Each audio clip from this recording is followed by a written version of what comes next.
Kick-ass facts! Hoaxes! Pew, pew, pew, pew! On October 15th, 2009, the nation could not take its eyes off the non-stop news coverage of a homemade silver helium-filled balloon that looked like a UFO floating around the Colorado skies. I vaguely remember this one. After releasing it from Fort Collins, Richard and Mayumi Heen called 911 to report that their 6-year-old son Falcon was trapped aboard. National Guard helicopters and local police followed the blimp, which topped out at 7,000 feet, for 90 minutes and 50 miles until it landed 15 miles from the Denver airport. Falcon was not inside. Maybe he flew away.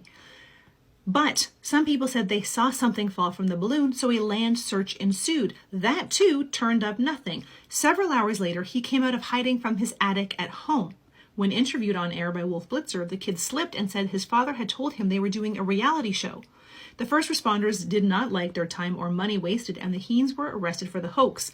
Both parents were sentenced to jail, 4 years probation, and more than 100 hours of community service, and agreed to pay restitution of $36,000. On the 5-year anniversary, USA Today found the family living in Florida, and the sons had started a heavy metal band. One of their CDs has a song called Balloon Boy No Hoax. There is a small French city with a large 12th century Gothic cathedral that lures tourists in. For many years, visitors flocked not to admire its intricate stonework and stained glass windows, but to see Jesus' foreskin. That's the name of my new band. It was one of more than 20 churches in medieval Europe that claimed to possess a sliver from Jesus' circumcision. There was no way they could have all been, or any of them, been real. However, after the relic had been acquired by a particular church, subsequent generations of bishops, nuns, monks, and other believers thought it possessed power.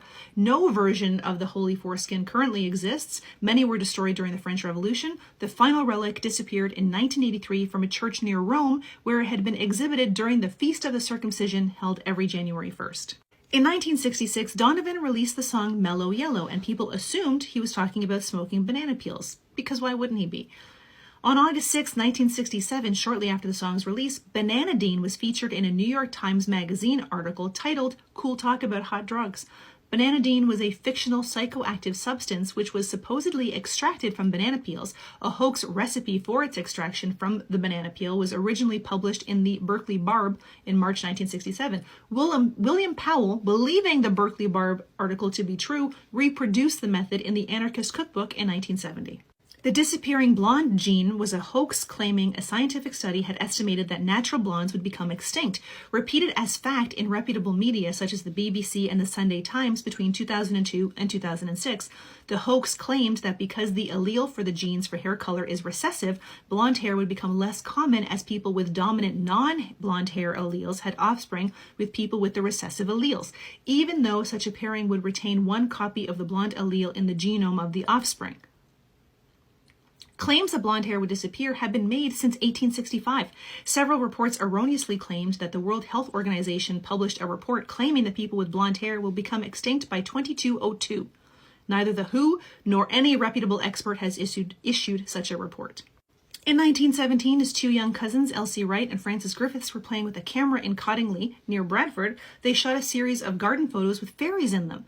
Elsie's mother was the first to believe the snaps were real, but she wasn't the last. The images were declared genuine by experts, and the Cottingley fairies became recognizable the world over. It wasn't until the 1980s that the cousins confessed to their trickery. The fairies were actually drawings by Elsie secured in the ground with hat pins, but they still claimed one photo was real.